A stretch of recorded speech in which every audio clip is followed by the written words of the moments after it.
My name is Veerle van Daelen. I will be chairing this session. I'm a member of the IHRA delegation, the Belgian delegation to the IHRA, and I am working as the Deputy General Director at Kazerne Dossin, the Belgian Holocaust and Human Rights Museum. And it is my pleasure to introduce to you the second panel of today, in which we will, after the period of the 30s and the Second World War, will address the developments since 1945. The situation created by the Second World War led to a refugee crisis of unprecedented scale, and millions of men, women and children were in places where they didn't live before the war and were unable to return to their former homes, and therefore ended up in what's now known the displaced person camps. Moreover, this was not the last refugee crisis in the post-war period. We see other crises emerging and also posing challenges towards governments, intergovernmental organizations, religious organizations, NGOs, who all attempted to address the challenges and respond to the issue. So within this panel, we are going to address the post-Second World War period, and we will go into presentations on who stood up, who took actions, why, and how did they do it, what's the historical evidence of the aid or lack of aid to refugees in this post-war period, what were the successes, what failed, how can we learn from what we see back then for today's situation.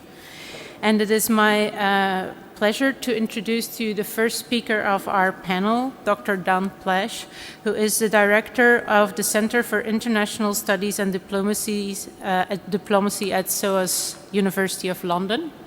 His publications include, and I believe the first title is a forthcoming, almost published book, Human Rights After Hitler. And his publications that are already out there are, amongst others, America, Hitler, and the UN, and with Professor Thomas G. Weiss, Wartime History and the Future UN. Previously, Dan Plesch was founding director in Washington, D.C. of the British American Security Information Council and senior fellow at the Royal United Services Institute. Dr. Plesch, the floor is yours.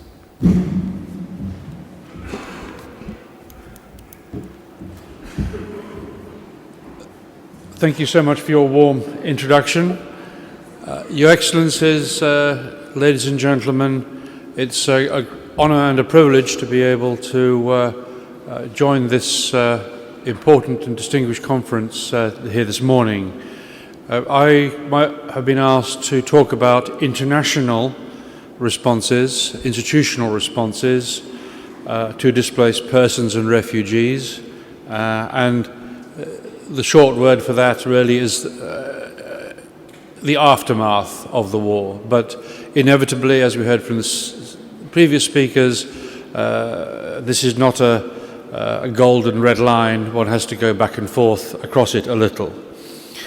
Now I will look at the two agencies in particular, the United Nations Relief and Rehabilitation Administration, UNRWA, not to be confused with an agency of a similar name to do with Palestine, and also the United Nations War Crimes Commission, both of which began in 1943 and ended in 1948. 44 nations created the UNRWA in 1943. It managed and assisted some 300 displaced persons camps in Germany alone in the immediate post-war period, and by 1946 had become the largest single exporter in the world, shipping supplies to devastated areas in Asia and Europe. It had divisions for industrial and agricultural rehabilitation, as well as health and welfare divisions, and the perhaps slightly better known work to do with refugees. But I think it's important from the outset to recognize that from the perspective of the international community in this period, the aid to be offered to refugees, displaced persons, was part of a much broader context of post-war reconstruction and development. We are accustomed to, as scholars, thinking of human security as an invention of the 1990s. In fact, even a cursory look at the agenda of the mid and late 1940s shows that the human security agenda was at this period briefly central to international security, and thus the refugee displaced persons efforts need to be considered in that context. I'll come on to the War Crimes Commission later. It's necessary, I think, briefly to explain how there's an organization with a United Nations name before the San Francisco Conference that we all are taught created the United Nations in 1945. And this is because, technically and legally, in January 1942, the Allied powers, including the Soviet Union, organized themselves under the name the United Nations, and a brief look at the documentary history of the period, and indeed the newspapers of the period, shows that this is universal. For example, in 1945, the Liberal Jewish Synagogue in London gave thanks in its formal printed order of service, not for the Allied victory, but for the victory in arms of the United Nations. Various United Nations agencies and conferences were organized during the war, culminating in what we now call San Francisco, but was formerly the United Nations Conference on International Organization. UNRWA was one of these multilateral organizations, and the UN War Crimes Commission another. The War Crimes Commission was made up of some 17 mostly refugee governments, and I think the concept of refugee government perhaps leads us into a slightly different conceptualization of the refugee simply as victim, because of course these refugee governments were organizing refugee armies, refugee air forces, and as we'll see, a refugee legal response.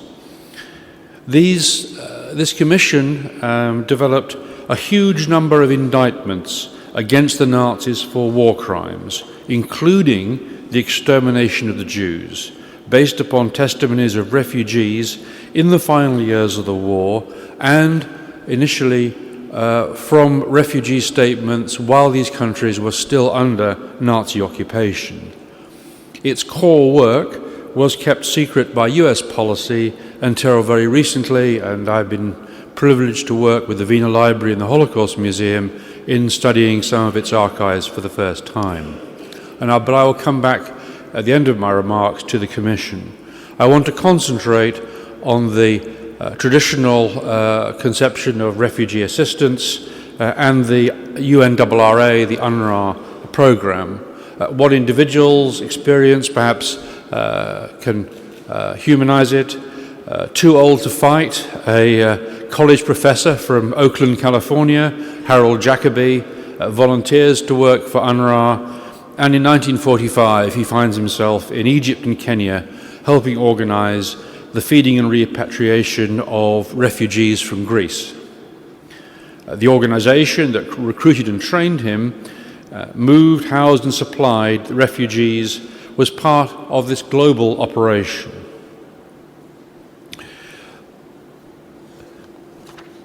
UNRWA was seen by its creators thus as an example and first stage in a spectrum of global civilian operations. Although UNRWA was never intended to be permanent, many regarded its end in 1948 as premature. In view of one of its advocates, UNRWA was killed by President Truman to make room for the Marshall Plan. UNRWA opponents in the UN, and we are asked to be critical here, considered this not a moment too soon, for they regard it as a profligate example of global baloney. Globaloney was the media phrase of the time. New Deal policies of the Roosevelt era to be eradicated in foreign policy as they were to be an anathema in domestic policy. Today, the Marshall Plan has totally eclipsed UNRWA in history of the immediate post-war period, and indeed from almost all academic and policy writing on conceptualization of national and other development assistance, which is typically regarded as beginning with US bilateral efforts in Germany and Japan. The lessons to be learned from UNRWA extend beyond administrative prudence to include democratic self-management of refugee camps. And this, I think, is one of the takeaway points I would mention. The refugees should elect and operate their own camps is a somewhat alien idea in modern managerial refugee operations. And yet, for UNRWA, it was the sine qua non of its operational ethos. In many respects, thus, one can say that UNRWA's operation justified Dean Acheson's comment that, if this isn't too religious, a reference for these sacred halls, that UNRWA was the John the Baptist to the Marshall Plan.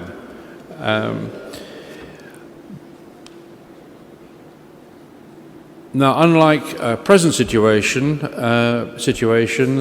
the relief agencies in this era operated under military command of the Allied authorities, which had defects in that the military authorities, until the very last second, refused to permit any shipping, for example, to be diverted to civilian relief until the war was actually formally over. But on the other hand, it also provided a clear sense of command authority, in contrast to many of the more confused operational situations which relief agencies have to operate in today. For those people familiar with Washington, D.C., I might just mention that it operated out of what is called the Flatiron Building at DuPont Circle, although this is now forgotten to everyone there. That was the headquarters of this global operation, run in the first instance by Herbert Lehman and then by Fiore LaGuardia, two eminent New Deal liberal politicians from New York. Turning to the situation in Germany, the displaced persons were clearly the most obvious and needy of peoples. The relief planner at the time estimated that 21 million people had been driven from their homes, in contrast to a situation in the early years of this century when there were perhaps 45 million displaced persons globally. Of these 21 million, some 8 million had been taken as slaves.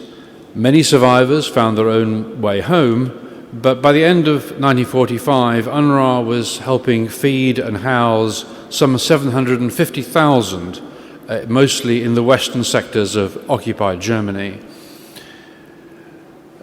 UNRWA, as part of this process, invented and operated the International Tracing Service to encourage and to enable lost souls to meet each other. And I think it's a tragedy that only very recently has this archive been made available to scholars to start to work on. Its work was transferred after the end of UNRWA into the new International Refugee Organization. And I think it's sad that if you look at, and this then moved into the UN High Commissioner for Refugees, UNHCR, that we'll hear of later. I think it is sad that even UNHCR's website, in terms of its origins, barely makes reference to the IRO and certainly not to UNRWA in terms of its antecedents. Because its field teams were a motley crew, arguably overpaid, some critics would say, but in the autobiography of one of its operators, Francesca Wilson, she describes how her team of 8 included a French doctor, Belgian and French resistance fighters, a Russian woman, and an English nurse, that they were briefly trained in Normandy before heading east, and she found herself working at Dachau. She drew, as did many of her era, on the experiences in previous conflicts. She had worked with refugees and the Hungary, in Holland, France, and Tunisia in the First World War, and then in Serbia, Austria, Russia, and Spain. So many of the people coming into these institutions had history going back into the First World War. To say a moment or two about the principles of self-management at this time, because they are, I think, rather not practiced today. While some recent scholarship has talked with the paternalism of UNRWA in its operations, certainly UNRWA itself regarded self-management as critical to success. Indeed, its official history even goes so far as to say the only reason the displaced persons camps worked was because we did not try to introduce a system of management. An interesting concept to try on today's managerial culture. And this was pursued from the centre in numerous edicts and site visits, and one of the official reports concluded, although many leaders of the camps had been appointed at the beginning of the operation, by the summer of 1946, almost all had been elected by camp residents. And this, of course, was a deliberate political objective to empower and enable people who had come out of the most degrading and disempowering of environments. This was reflected in US military policy at the time, as well as in UNRWA's own strategy. It's worth, I think, just noticing the context of disease control. One of the dogs that doesn't bark in post-war history is the absence of major epidemic outbreaks in Asia and particularly in Europe after the end of the war. And this was in large part because UNRWA was engaged in disease prevention and limitation for millions and millions of people. For example, in Yugoslavia alone, some 3 million people were treated inoculated against disease in that country. And this, of course, was part of the countering deliberate Nazi policy. Francesca Wilson notes that at Dachau there was a train uncovered full of surviving Jews who had been deliberately infected with typhus at the last, and it was a priority for UNRWA to treat them and ensure the survival of at least some. Now, the politically charged environment, critics I mentioned in the United States of Globaloney, was mirrored by the mixed nature of the politics within the displaced persons community.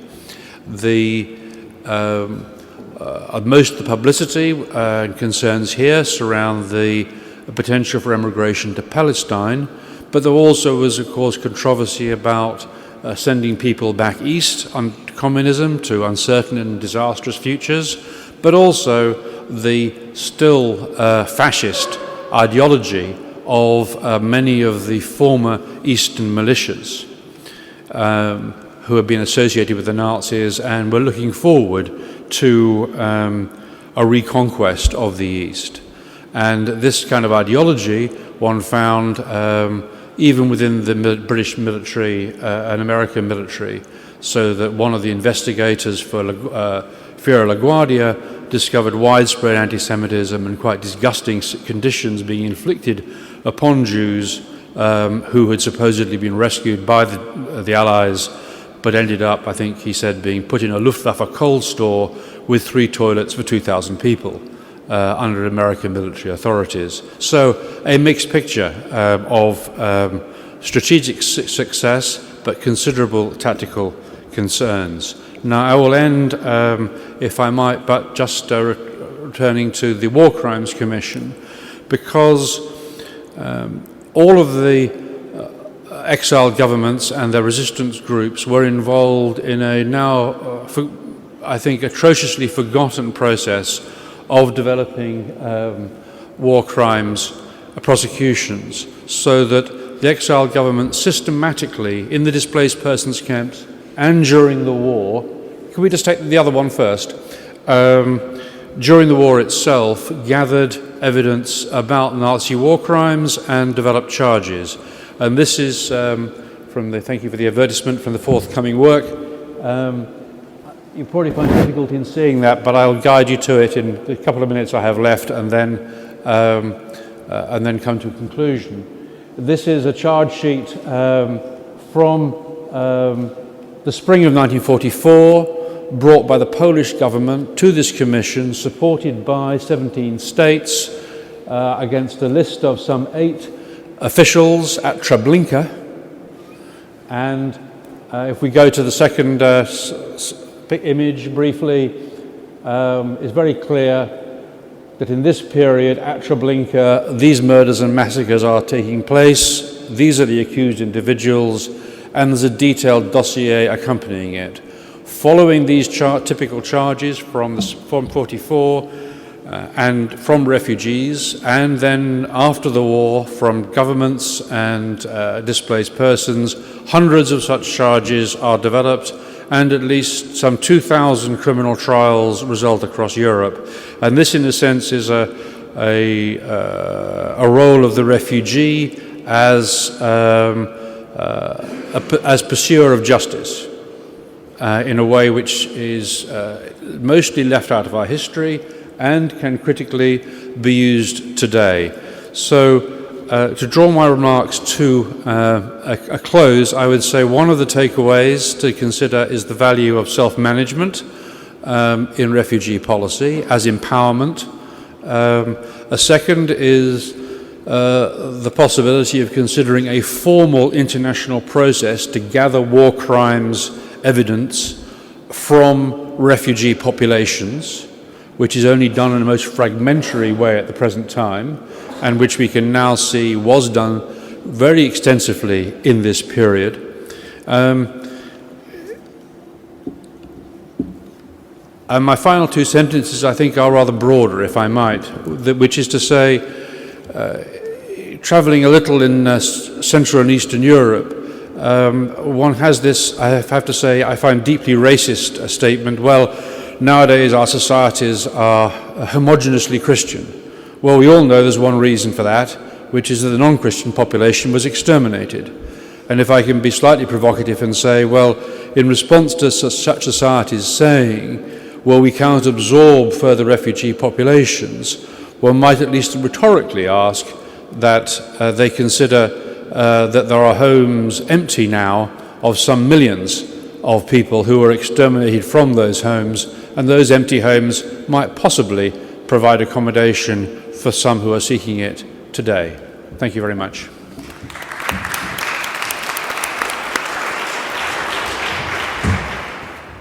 Thank you very much, Dr. Plesch. Then it's my pleasure now to announce to you Dr. Juliane Wetzel, a colleague in IHRA. Dr. Juliane Wetzel from the Center for Research on Antisemitism on the Technical University in Berlin. Dr. Wetzel researches topics including displaced persons in Germany and the immigration of the Jews during the Nazi era. She's a member of the expert board on anti-Semitism on the German Bundestag and is a member, as I said, of the IHRA delegation for Germany. She received her PhD from the Ludwig Maximilians University in Munich. Dr. Wetzel, Juliane, the floor is yours. Thank you, Veerle. Buongiorno e grazie per essere invitato. Continuo in inglese. Given the crimes of National Socialism, historians' attention was focused for many years on a reappraisal of the years 1933 to 1945. Little emphasis was given to researching the period of liberation following the Nazi genocide. Only 25 years ago have scholars started to investigate the liberation phase as an historical event in its own right, seen not just as the end of the Nazi era, but also as a separate chapter that played a central role in the history of Germany, Austria, and Italy, but also in other European countries and in the historical consciousness of the Allied powers. The subject of today's investigation is not just the liberation itself, but also the history of the displaced persons. At the end of the Second World War, the large numbers of refugees, evacuees, displaced persons, and prisoners of war caused a huge demographic shift. The flight of the German population from the Eastern Territories initiated the largest mass migration of the war. Before the beginning of 1945, 4 to 5 million German civilians fled to the west from the Warthegau, East Prussia, Danzig, Pomerania, Silesia, and East Brandenburg. In the space of only a few months after the end of the war, a total of 11.7 million of the 16.5 million Germans who still remained in the territories across the Oder-Neiße, Czechoslovakia, the Baltic states, Danzig, Poland, Hungary, Yugoslavia, and Romania, arrived in the West through flight or expulsion. In the fall of 2015, after a large stream of refugees reached Germany, the newspaper Die Welt wrote, I quote, "The rhetoric that greeted German expellees after 1945 is quite similar to Pegida slogans." Pegida, I don't know whether everybody knows what that is. That is a strange movement of people feeling themselves underrepresented in politics, etc., and they are very nationalistic. The co-founder of the Bavarian Party then, in 1945, Josef Fischbacher, demanded, I quote, "The refugees must be expelled, and the farmers must actively support this." That means Germans, German refugees. The president of the Bavarian State Parliament, 1945, Michael Horlacher, the co-founder of the Christian Social Union, which still exists today and is very against refugees, came up with the slogan, "Bavaria for Bavarians." A member of the Bavaria Party complained about the foreigners and incited the population. The fact that the process of learning from recent history had not even begun is clear from his diatribe. Pogroms, he said, would be needed in order to restore justice. This was in 1945 against German refugees. Up to 1950, Bavaria took in 1.8 million refugees and expellees, many more than would arrive there in 2014 and 2015. In 1945, the Allied armies were able to free 6.5 to 7 million displaced persons, or DPs. Some sources speak of 10 to 12 million in the area that would later become Germany's 3 Western occupation zones. To a lesser extent, troops in Austria and Italy were confronted with a similar situation. The DPs included all those who had fled or been expelled or deported from their homes as a result of the war. In practice, DP status was given to former slave laborers and concentration camp inmates, as well as prisoners of war and Eastern Europeans who had either voluntarily supported the German economy after the war began or fled from the Soviet army after 1944.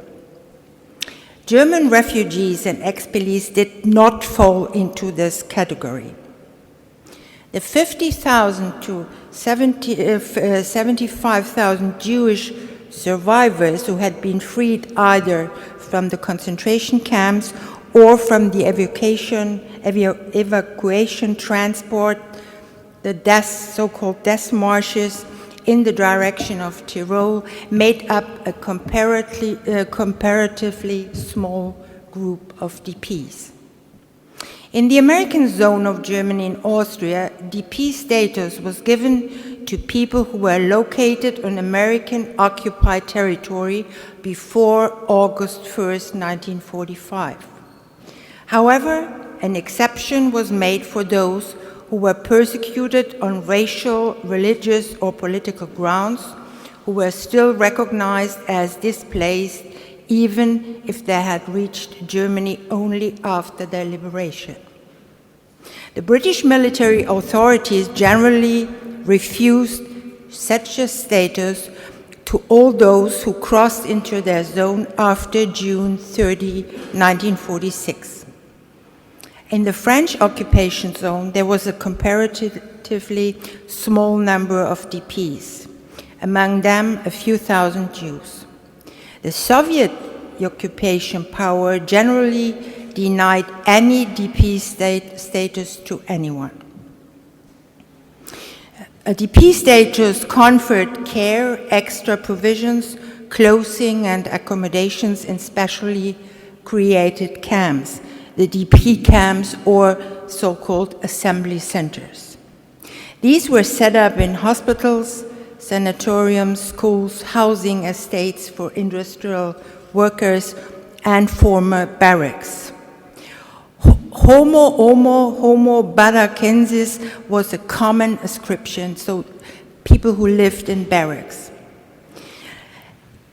These camps were erected also at prisoner of war or slave labor camps, but also occasionally on the sites of former concentration camps. For example, after the liberation of Buchenwald and until its takeover by the Soviet army in July 1945, it served as a DP camp. Here emerged the first Zionist training farm in post-war Germany, Kibbutz Buchenwald. From April 1946 to the end of 1947, the former Flossenbürg concentration camp, located in the Upper Palatinate district near Weiden in southeast Germany, which after the liberation had been converted into a camp for prisoners of war, was used to house Polish DPs, Polish non-Jewish DPs. On the side of the former Bergen-Belsen concentration camp, we just saw a picture earlier, the DP camp Belsen-Hohne arose, in which 27,000 DPs were temporarily housed, Jewish and non-Jewish DPs. A Soviet-American repatriation agreement from February 11, 1945 had stipulated that all DPs located in the future occupied territories should be sent back to their homeland. A similar agreement was also reached with France. Initially, the Western Allies tolerated the forced repatriation of Soviet DPs with all the consequences for the affected parties, but they soon recognized the controversial nature of the agreements and backed away from them. The Soviet side, for its part, insisted on their enforcement. Finally, an UN resolution of February 1946 established that the agreements should only be voluntary. By the end of June 1945, the non-Jewish DPs from the Western states were already repatriated. However, difficulties arose with the repatriation of former slave laborers and concentration camp prisoners from the Eastern Bloc countries. The first addressing the treatment of displaced persons, the so-called outline plan, was issued by the Supreme Headquarters of the Allied Expeditionary Forces shortly before the landing of Allied troops in Normandy in early June 1944. Because Allied intelligence services had predicted that there would be millions of DPs, it was necessary at first to ensure that the expected refugee flows would not interfere with military operations. The DPs should be concentrated temporarily in assembly centers and quickly returned to their home countries. Chef's Administrative Memorandum number 39 of November 1944 and its revised version of April 1945, which defined the liberating, assisting, and repatriating of DPs as an important Allied goal, determined the direction the issue was to take. France, Norway, the Netherlands, Belgium, Luxembourg, Yugoslavia, Poland, and Denmark agreed to cooperate in repatriating the DPs, while Greece and Czechoslovakia also signaled their willingness to do so. Yet, in view of the enormous dimension of the DP problem, she faced a huge logistical challenge, especially since the exact number of DPs could neither be foreseen nor statistically established afterwards. In the post-war chaos, the fluctuation of refugees of many different origins hampered any precise numerical count. In addition, many previous concentration camp prisoners and slave laborers, particularly Western Europeans, had set off on their own for their home countries after their liberation, without being registered at a collection center or transit camp, and also most of them didn't want to register because of their experiences during the Nazi period.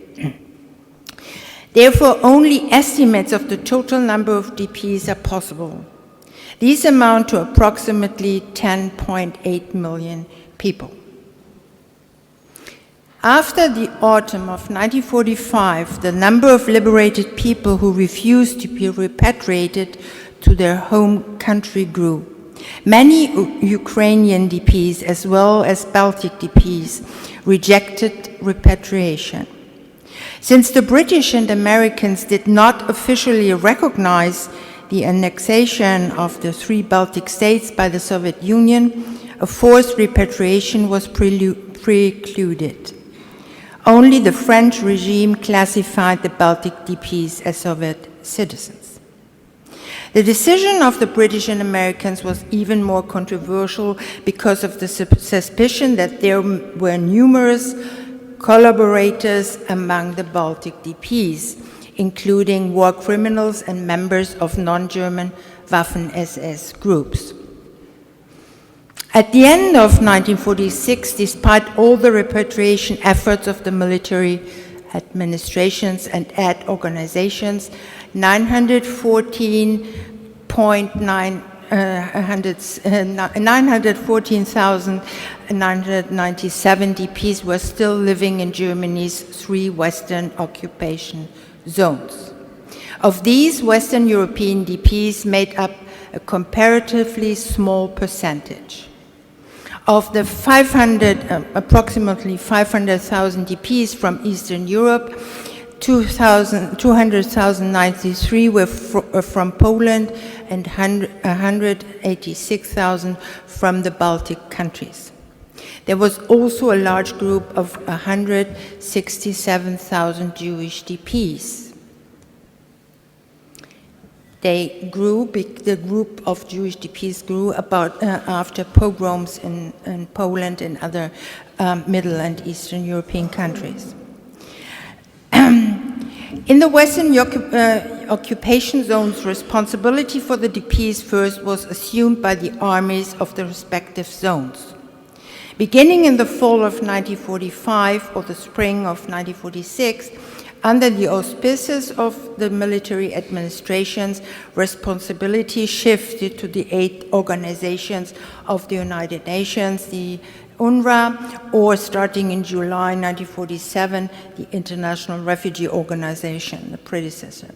At the end of 1945, the UNRWA was responsible for 227 DP camps in the territory of the future Federal Republic of Germany, 25 in Austria, and by June 1947, the number of DP camps under their purview had risen to 762, 8 in Italy, 21 in Austria, 416 in the American zone of Germany, and 272 in the British zone. Only on July 1st, 1947, there was still approximately 600,000 DPs in Germany, most of them in the American zone and second then in the British zone. Of these, approximately 200,000 were Poles, 168,000 Jewish survivors, and 157,000 Balts. At first, the DPs were organized in the camps according to their national origin. This meant, for example, that Jewish survivors had to accept being quartered with their Polish, Latvian, and Ukrainian countrymen who had not infrequently aided and abetted the National Socialists in their persecution. Thus, the Jewish survivors' originally feeling of joy and relief over their liberation quickly gave way to one of resignation. Tensions also arose because neither the army personnel nor the hastily erected DP camps offered the special assistance that the Jewish survivors could have expected. Only gradually did their living conditions improve, especially in the American zone, after the report by Earl G. Harrison, which was mentioned before. When, beginning in the fall of 1945, a separate Jewish DP status was introduced and camps were set exclusively for Jewish DPs. In the British zone, Jewish survivors continued to be denied such a specific status. In the summer of 1946, when a massive stream of refugees fleeing pogroms in Poland and other Central and Eastern European countries headed for the western zones of occupation in Germany and Austria, and the number of Jewish DPs tripled, aid organizations and the military government were faced with another seemingly intractable problem. Given the restrictive policy of the British in their zone, most of the refugees headed for the US zone. New DP camps were set up and existing camps were expanded. By mid-August 1946, the U.S. Army Advisor for Jewish Affairs, Philip S. Bernstein, headed for Italy in order to ask its government to admit 25,000 Polish refugees from German and Austrian DP camps. The Italians turned down the proposal on the grounds that the country had already done its part to solve the DP problem. Having taken in 25,000 refugees by then.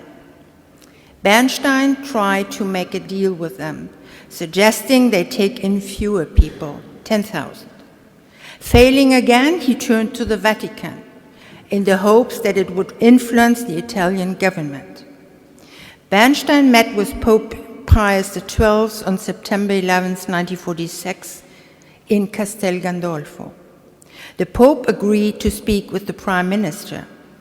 Another topic Bernstein brought up was the pogrom of Kielce. This was the pogrom which raised this mass exodus from Poland and other countries to the German and Austrian DP camps. So he mentioned this pogrom, which the Pope described as horrible, but he refused to deliver a firm condemnation. In the end, the discussion had no effect. The Italian government did not change its position. At the end, there were DP camps in Germany till the 60s, and the last Jewish DP camp in Germany was closed only in 1957, and the last approximately 600 people were divided in different German cities. For all the Jewish DPs, the other Jewish DPs, that meant about 150,000 to 200,000, Germany and Austria and Italy remained only a transit station on their way to a new home in Israel or the United States. Thank you.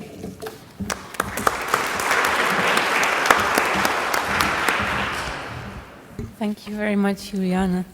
Then it is my honor and pleasure to give the floor to our last speaker of this panel, Professor Carl Bontempo of the State University of New York at Albany, who teaches courses on 20th century American political history, public policy history, immigration history, and the history of American foreign policy. Professor Bontempo's current research focuses on human rights politics and policies in the US from the 1970s to present. But he's also the author of the book Americans at the Gate, the United States and Refugees During the Cold War, which explores how and why the US admitted over 4 million refugees between 1945 and 2000. Professor Bontempo, the floor is yours. Thank you, and I'd like to thank the conference organizers for having me and my colleagues here to speak. As a historian, I tell stories about the past. Historians generally have to explain why they tell a particular story in a particular fashion. And as noted this morning, very ambitious historians try to explain why their story about the past matters to the contemporary world. So broadly speaking, those are my goals today. And I'm charged with talking about the United States and refugees in this post-1945 era. So, what is the big story about the United States and refugees in the decades after 1945? I'm going to argue that the story is the growth of an American commitment to help refugees and to bring them to the United States. The numbers tell an important side of this story. In the 1930s into the early 1940s, the United States too often shut its doors to both immigrants and refugees. By the early post-1945 period, that trend began to reverse. The United States began to open its doors to refugees. Between 1948 and 1957, the Displaced Persons Program, the Refugee Relief Program, the Hungarian Refugee Program brought about 650,000 refugees to the United States. Other programs and policies in those same years did bring smaller numbers as well. These were ad hoc programs developed in response to refugee flows caused by World War II and the Cold War. As such, they mainly admitted European victims of communism, but for our purposes, they're important because they represented the beginnings of a firmer commitment in the United States to the admission of refugees, certainly a much firmer commitment than seen earlier in the 20th century. By the late 1970s, that commitment had changed again, becoming more substantial and less ideological. In 1980, the United States passed a law called the Refugee Act that began permanent annual admissions of about 50,000 refugees. Moreover, that law and the Indo-Chinese refugee program of the late 1970s and early 1980s dropped, at least in name, the Eurocentered and anti-communist focus from the American commitment to refugees. This annual commitment to refugee admissions is still in place today. And the arguments surrounding it, until about 2015, with the rise of Donald Trump and a strongly nativist faction in the Republican Party, were not about annual admissions, but rather about which refugees should receive those coveted visas, allowing them to enter the United States. In other words, until very recently, the discussion has not been about whether to admit refugees, it's been about which ones to admit. That is one of the key changes that we're seeing today. I want to make clear that there is another side of this story that I'm not going to tell today, which just is that during these same decades that I'm talking about, the United States made substantial financial commitments to international governance organizations and to non-government organizations charged with caring for refugees and the displaced. These financial outlays, thus, grew in tandem with refugee admissions. Now, the story that I've just told of an expanding commitment to refugees is not meant to be triumphal. Indeed, even as admissions expanded, it seems fair, to me at least, to ask whether the United States did enough during these years to help refugees. The country, as the globe's preeminent superpower, had resources and riches beyond compare. Moreover, to cast this story in a triumphal light makes it seem preordained and a likely outcome of the United States' role as a global superpower in the post-1945 era. But it was far from preordained, and given the political, the policy, and the social constraints inherent in American society, it was somewhat remarkable that the United States embraced refugee admissions at all. So this is the heart of the question then. Why did this happen, right? I think there are several reasons why this commitment to refugees emerged and why it emerged in the way it did. And in uncovering some of these reasons, I think we can see some of the challenges facing refugee admissions and the shortcomings in these programs and policies. In short, I want to focus on three factors that worked in concert with each other and ended up birthing and growing a series of programs in the post-45 period. So most important was the place of refugee admissions in the larger U.S. foreign policy objectives relating to the Cold War. American leaders viewed refugee admissions as a diplomatic maneuver that would reassure allies, as a public relations victory that would advertise American ideals and compassion to the globe, and often as a necessary action to produce regional, economic, political, and social stability. In some cases, the opposite. Refugee admissions were seen as a way to foment instability. Nothing better illustrates these dynamics than the decision, beginning in 1959 and continuing until 1973, to admit about 700,000 refugees from Cuba and place them on the path to citizenship in the United States. Leaders from both political parties supported this program, viewing it as a way to destabilize Castro's Cuba, as a way to demonstrate American support for anti-Castro Cubans, and as a way to illustrate both the evils of Marxist-Leninist ideology and the essential empathy and attractiveness of American political ideals. All of these rationales, of course, make sense only when considered in the larger picture of the global Cold War. Second, America's more open doors to refugees occurred against the backdrop of massive changes in American political culture, mainly a rethinking of the nation's identity. Quite simply, a capacious definition of citizenship based on politics and the language of rights.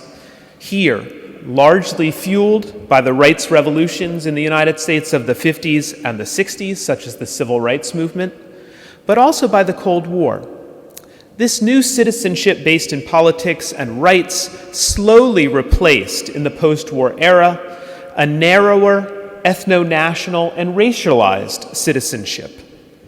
This broadening of how Americans thought about who could and should be a citizen, about who could and should be an American, set the stage for a more open door to refugees. Finally, in the realm of American politics, it's important to recall that refugee admissions in the post-war era garnered bipartisan support. Throughout the 20th century, refugee and immigration policy was built upon coalition politics in the United States that brought together elements of both parties, even when they had different agendas at stake. This bipartisanship was true of those advocating a more open door for refugees. In refugee affairs, a great example of this phenomena occurs in the late 1970s, when the Republican president, Gerald Ford, supported the entry of Indo-Chinese refugees out of a sense of responsibility to anti-communist Vietnamese who had allied with the United States. From the other party, the Democrat Ted Kennedy highlighted Vietnamese refugee admissions as a human rights issue. The larger point here is that refugee programs almost always benefited from support from both parties, even if that support originated from different sources and lines of thinking. Now, if these elements made admissions possible, two other factors, I think, made the entry of refugees more challenging. First, a significant anti-newcomer bloc existed in American politics throughout the 20th century. Public polling reveals that since 1965, at least 1/3 of the American public wanted immigration to the United States decreased, and the size of that anti-immigration bloc was often larger than that 1/3. Moreover, a slightly larger percentage of Americans believe that immigration should be held at current levels. Both of these blocs, when they ally together, present a significant challenge to refugee advocates who want to increase refugee admissions. Second, the passage of a law or the creation of a policy to admit refugees was only part of the battle. The program still had to be administered to actually bring refugees to the United States. Here, opponents could put up significant roadblocks to prevent refugee entry. In the early Cold War, refugees had to run through a series of security and background checks, as well as deliver proof of jobs and housing before admission. This, quote, mystic maze of enforcement, end quote, as one critic memorably described it in the 1950s, only cracked under sustained pressure from supporters of refugee admissions at the highest levels of government.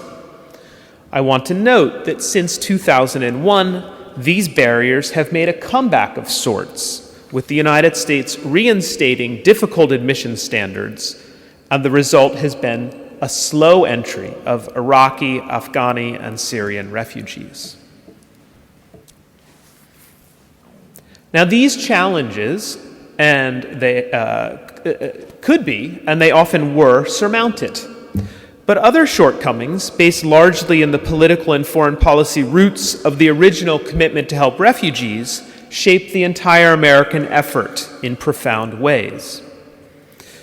Born out of politics and a policy-making process, refugee programs were then subject to those same political pressures that gave them a particular tenor. For instance, interest groups played an outsized role in determining the shape of a refugee policy.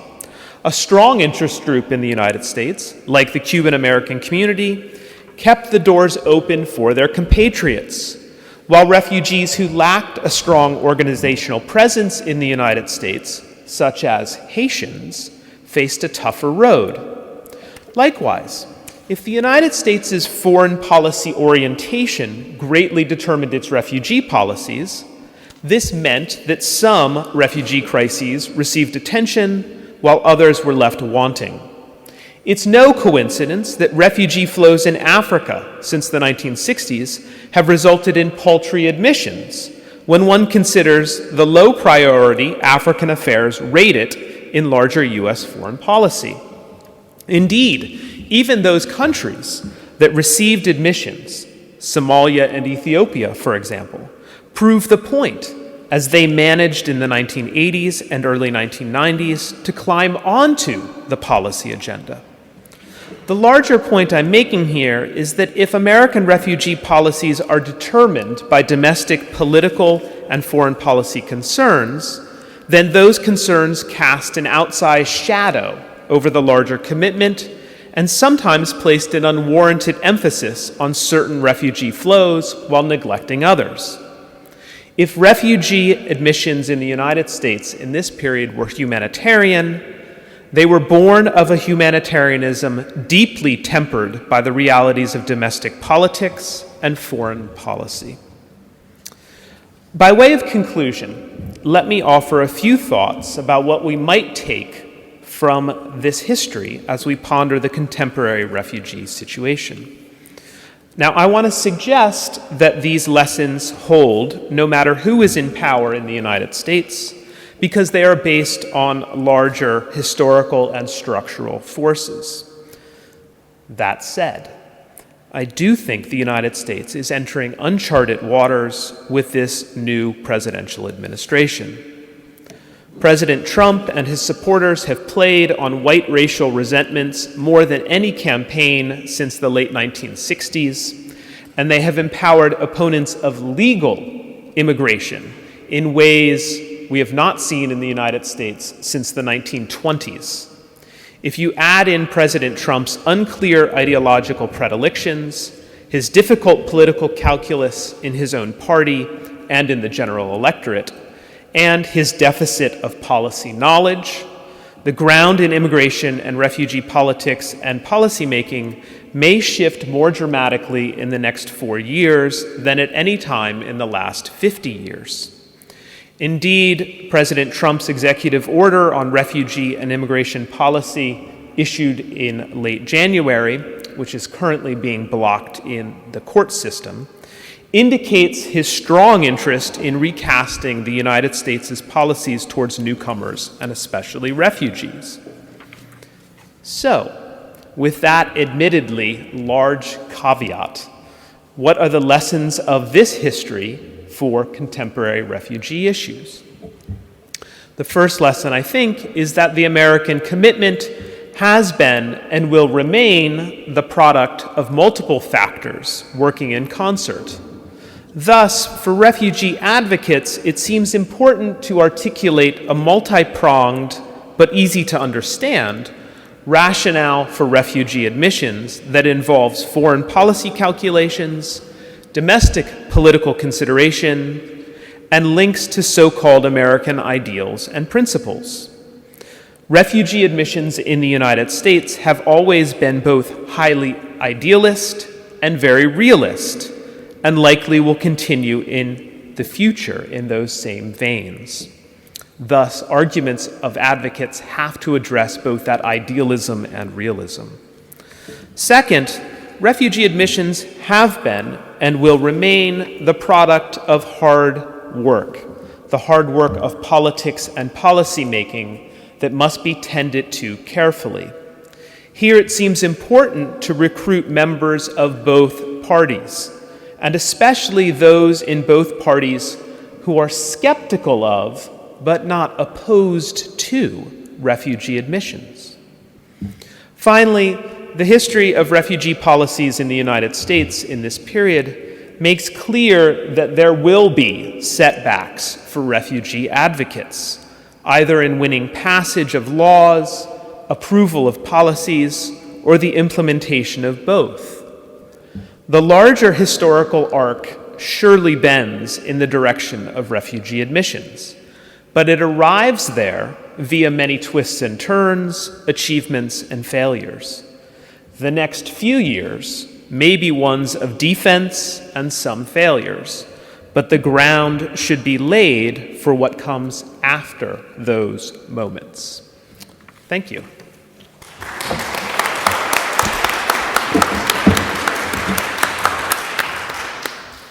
Well, thank you very much for 3 engaging lectures here. Thank you also very much for sticking to the time frame. I would like to open up the floor for questions, and I might actually give a first impression or a first recommendation that I took from the book that Plesch has published as a first go. Because in your preface, you say yourself that the tragedy of our time would be that the US and other powers stumble into further economic and military crises, ignorant of the techniques of war prevention and economic and social development learned at such great cost in World War I and World War II. And 2 of the people who write in front of the book, the little quotes, they actually say that it should be required reading your book for current people in administrations and in politics. And I think what we're doing here today is already one of these things, bringing this knowledge to those who are actually in policy making today. And what I also take from, and I'm sure that this is the case for your book and for many of the other books that have been written by scholars who studied the past, and then the recommendations that you bring to the fore as, you know, the self-government of the refugees, the justice system, whereas I can imagine today when the room you have to tell your story is where you have to justify yourself as being a refugee, as opposed to justice seeking, is quite a different psychological experience, I would think. So thank you very much for those 2 recommendations. I also took from the keynote speakers of yesterday the stressing of seeing refugees as fellow human beings, and making that happen requires work, requires talking to the public opinion. And so what I would like to also put as a question to the panelists is how public opinion, how policy making worked with public opinion, worked with the media. How do you see that in the times that you studied, and what was the result of it? Did it work? Did it not work?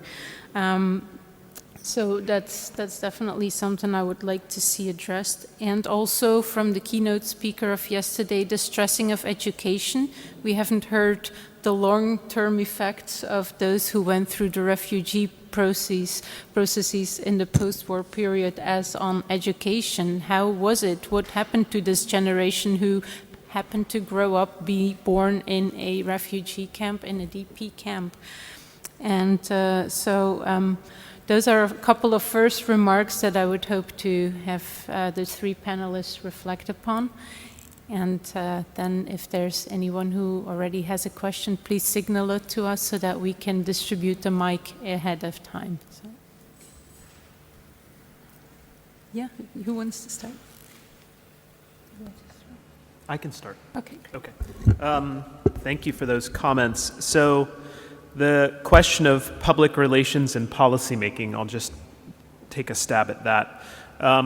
I mean, this is really important in the United States because of the democratic process, and what you see in the period that I study, the post-45 era, is that both refugee aid organizations, refugee advocates, and then the US government itself take a very active role in trying to publicize the efforts to help refugees. There's an instance in my book on the Hungarian refugee program where I uncovered a massive public relations effort by the Eisenhower administration. They went out and hired a New York City public relations firm to sell refugees to the United States, literally placing articles in magazines like Life magazine and Time magazine and things like that to make Americans more comfortable with the idea of having refugee neighbors.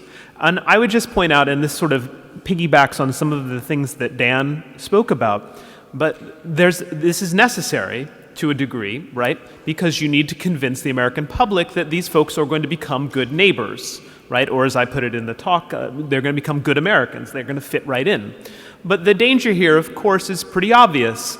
It takes agency, to use a scholarly historical term, away from refugees by turning them into these sort of flat portrayals. They don't become human at some level. They become just symbols, right? Symbols either of communist oppression or symbols of, right, they're going to be good neighbors. And that takes agency away from them. And so it cuts against what Dan was sort of saying should be at the heart of any sort of refugee regime, which is empowering refugees. And so this is a tricky problem for refugee advocates to manage, and it's something that I would just suggest has been a problem from the origins of the American refugee regime in 1945.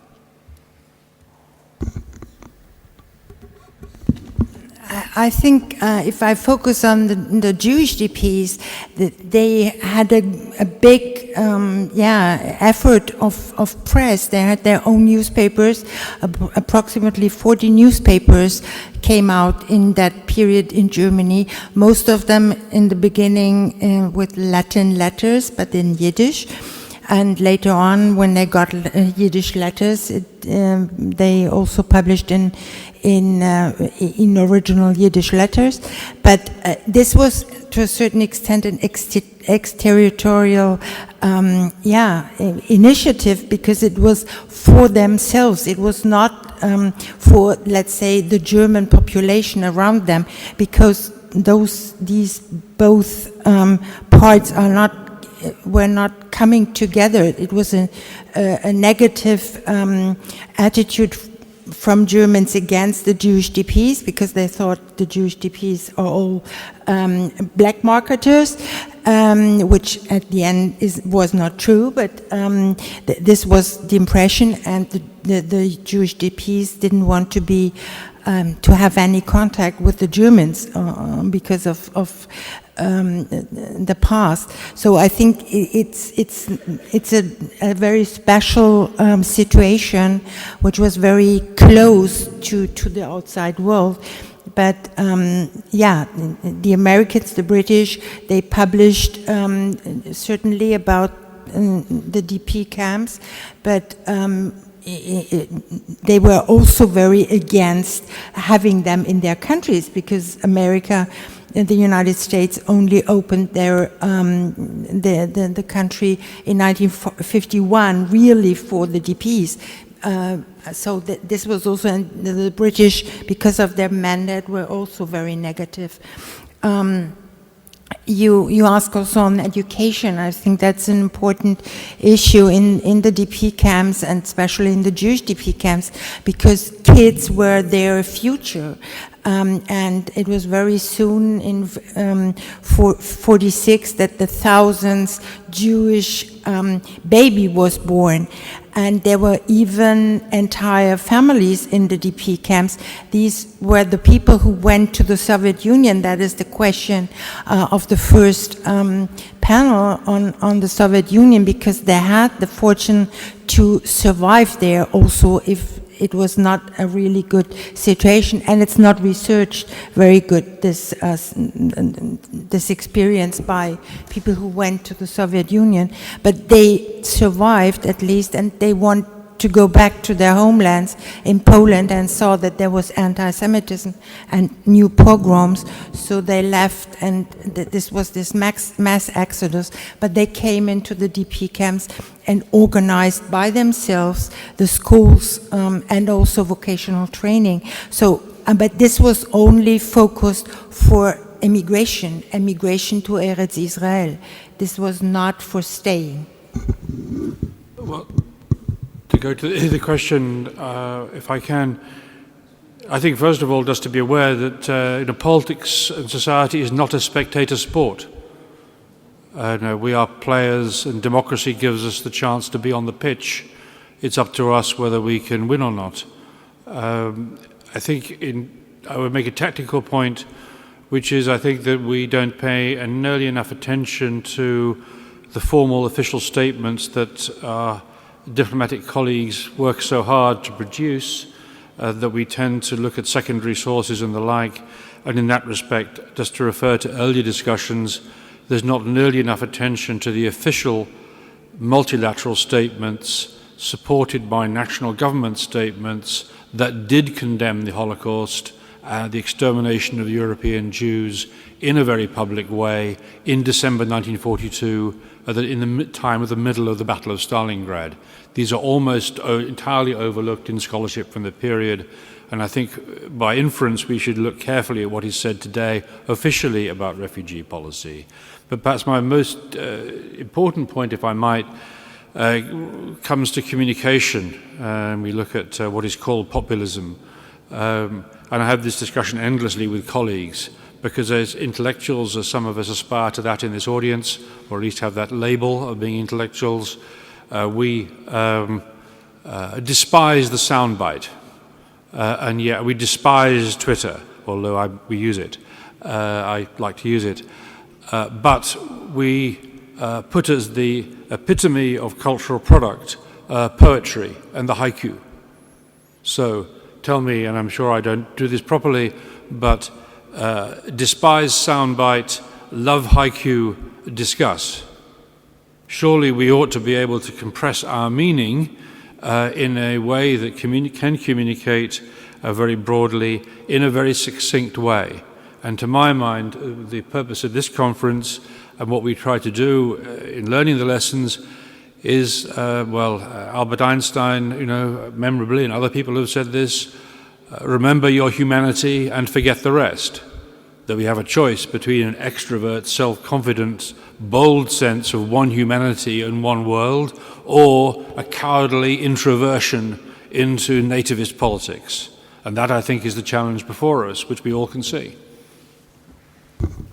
There was a question there by Avi, and then a question there, and a question there. So maybe we collect some questions to then see how we can... Okay. Thank you for three excellent papers. I have many questions. I'll try to narrow down to just a few. I appreciate, Dan, your attention to self-government and to the UNRWA focus on this, and I'm curious because it has major implications, as we can see, in terms of post-war politics and the DPs and this Zionist politics, in particular the camp committees. If you can talk a little bit more about the origins of that sort of granting agency, where does this come from in terms of UNRWA policy? Because you made a comparison also to present-day reluctance and sort of a paternalistic view, so I think I'd love to hear a little bit more about this. This question of defining Jewish versus non-Jewish DPs, we can see in the Harrison report, again, sort of the significance of this, and I'm wondering to what extent we see this as a carryover from the wartime sort of reluctance to identify the Jews as the specific victims of Nazism.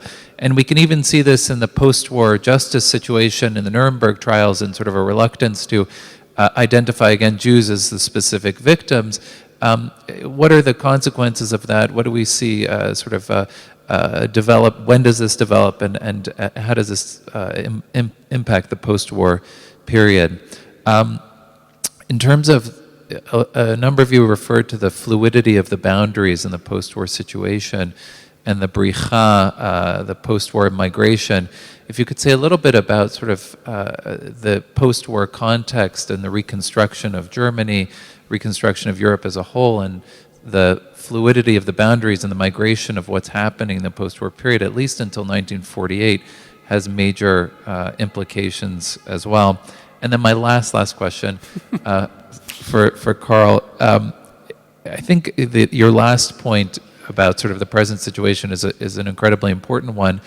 And I'm wondering if you can talk about the larger economic transformations that are at play, and sort of the context of, the great migration that takes place at the end of the 19th, beginning of the 20th century, and then closing the doors in 1924, again post-World War II, and what's happening now in terms of economic transformations, digital revolution, a reaction against globalization, and why Americans are looking to close the doors again, or some at least.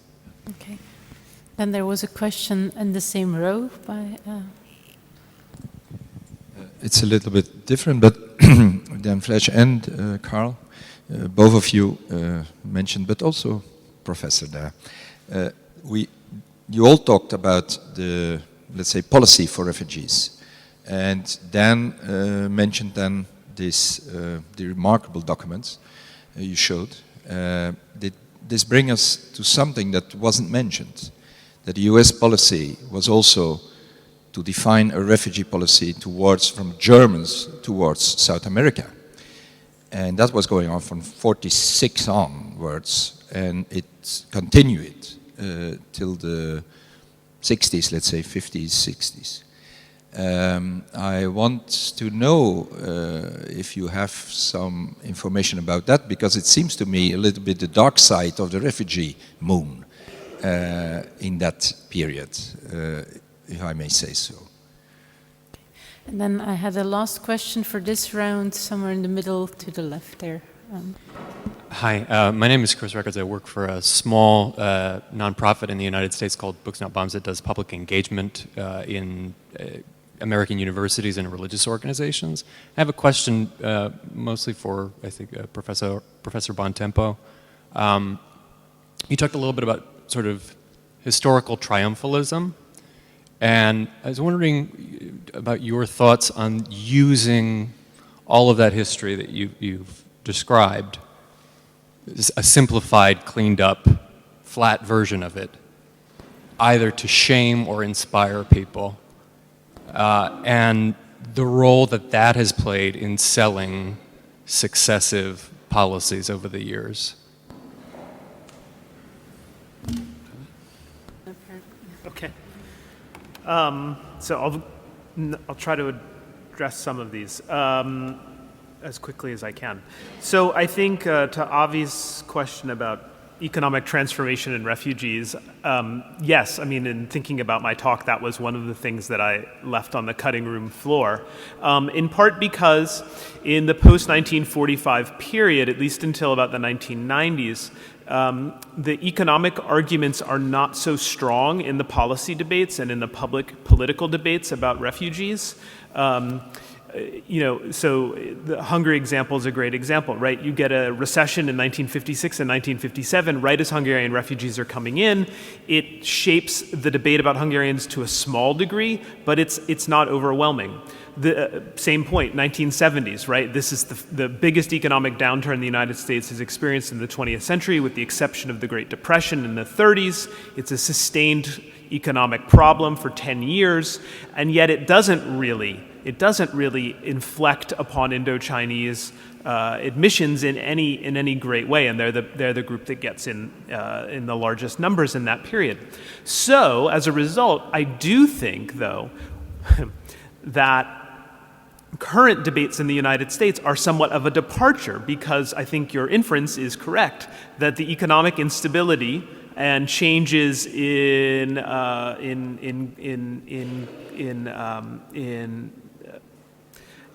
people's economic outlooks is greatly affecting this current anti-immigrant, anti-refugee surge in American politics. It explains, Trumpism to a large degree, and how Trump is connecting these economic concerns with the sort of social cultural concerns, right? And he's playing them off of each other. And I would say that at some level this is somewhat of a historical anomaly, at least in the post-45 era. I think in the era you spoke about this morning, in the 30s, we see again those connections. So I would actually, maybe you and I would have a conversation about this, the connections I would see would be between current events and the 1930s when we think about economics and refugees. And I would tend to put that period in the 45 through the 90s in a sort of an exception category at some level. To the question about triumphalism, very quickly, I mean, look, this is the danger, right? Or this is the danger and the opportunity, is to flatten out the story so that we can tell a nice story or a horrifying story for political ends. The way I've framed it in this current crisis is that when we talk about refugees in the United States, we tend to tell one of two stories, right? One story is based in the Statue of Liberty, and we quote the Emma Lazarus poem, "Give me your tired, your wretched, the poor," yada, yada, yada. We know that story, right? And then there's the other story, which is referenced this morning, the story of the St. Louis, right, where people get shut out completely. And the problem is both stories have an element of truth to them, and both stories are just so vastly incomplete. And I think the question, and I don't think I really have a great answer for this, I think the question is whether nuance, whether building complexity into stories about advocacy, stories that are being turned towards advocacy, can win the day for people who support aid to refugees. I'm not sure I know the answer to that question. I suppose I'm a little more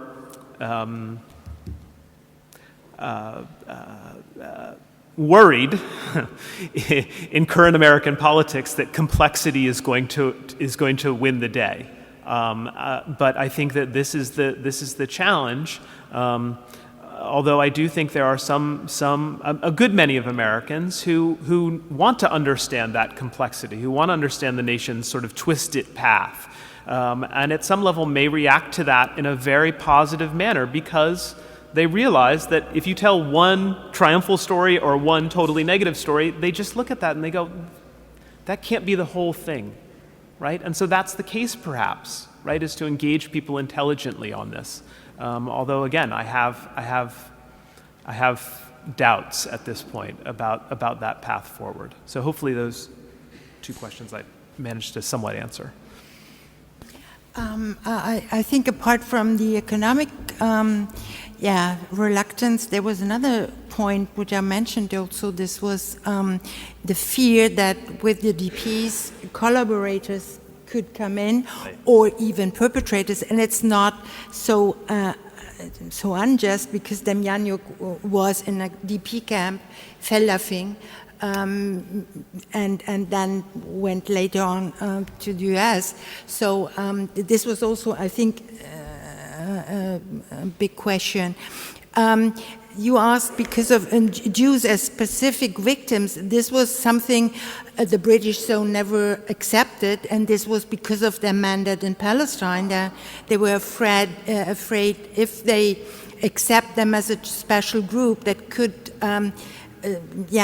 push to the founding of Israel, which at the end it was, but the British were very strict in that.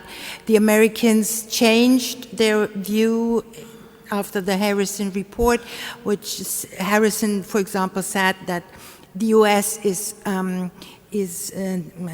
handling with the DPs, the Jewish DPs, as the SS and the Nazis have done. So it was a very direct and very negative report about the attitude of the American army. So this changed really a lot. But in 1947, they didn't accept any more Jews as DPs in the DP camp because then, in that time, there was a Romanian exodus. People from Romania came because of starvation and also anti-Semitism and hunger. So, but then the Americans closed the DP camps for them, and they tried to find a place before they emigrated then. And Brichard this illegal flight organization, they at the beginning, they didn't want to help the people from Romania, as they have done for the Polish people. They brought them over the frontiers to Germany from over different ways. But at the end, they also helped the Romanians. But Brichava has had a very big influence to get people to Germany, Italy, and Austria. Yes, I think that was what I think the sinus question of the self-government you will answer. Well, I do not know the origin of the UNRWA policy. What I would say is I think that there is one of the best opportunities for research and launching yourself into a career path and changing international policy that I've ever seen, one of the best I've ever seen for any young researcher looking to work in this area. I think it's fascinating. And I haven't had enough opportunity to do it myself, so if there's anybody looking, I'll happily provide a signpost or two. You asked a question about boundaries.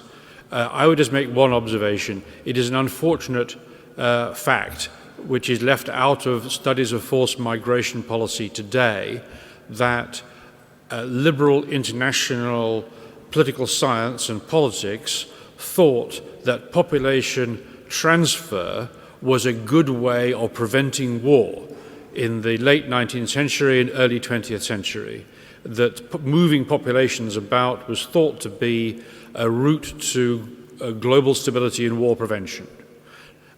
Some people didn't get the message, Milosevic, for example, that things had changed, and now we call it ethnic cleansing, and it is one of the evils of the world. I don't support ethnic cleansing at all, but recognize that for good reasons there was a period, and 45 period is one, when people in leadership and intellectual circles and others thought the population transfer made sense. Okay? Thirdly, the negative side of refugee policy. There's a investigator for LaGuardia, a New York intellectual and businessman, Ira Hirschman, who wrote a number of very good books about this period, The Embers Still Burn being one, in which he categorically says that the Displaced Persons Act in the United States is being used to provide entry into the United States for Nazi militias from Croatia and elsewhere, and that these will have a long-term negative effect upon American electoral politics by bringing in an innately fascist electorate into the United States. Now, I'm not saying I necessarily agree, although I'm tempted to, but I think it's an important dynamic that isn't given enough attention, and Hirschman is categorical in what he's writing in 46 and 47. Finally, the overview that you alluded to at the beginning, I would simply say that the lesson of the era, which we forget today, is that full employment and its corollary mass unemployment, full employment is regarded by almost all in political circles by 1945 to 1950 as vital to war and conflict prevention, domestically and internationally, and that full employment was not regarded as an economic priority, but as a national security and an internal security priority. And I think that is one of the key lessons that has been lost in the West really since the late 1970s. So that's all I want to say right now. Thank you. Well, thank you very much. I think we've heard a good deal of clear recommendations in this panel, for which I'm really grateful.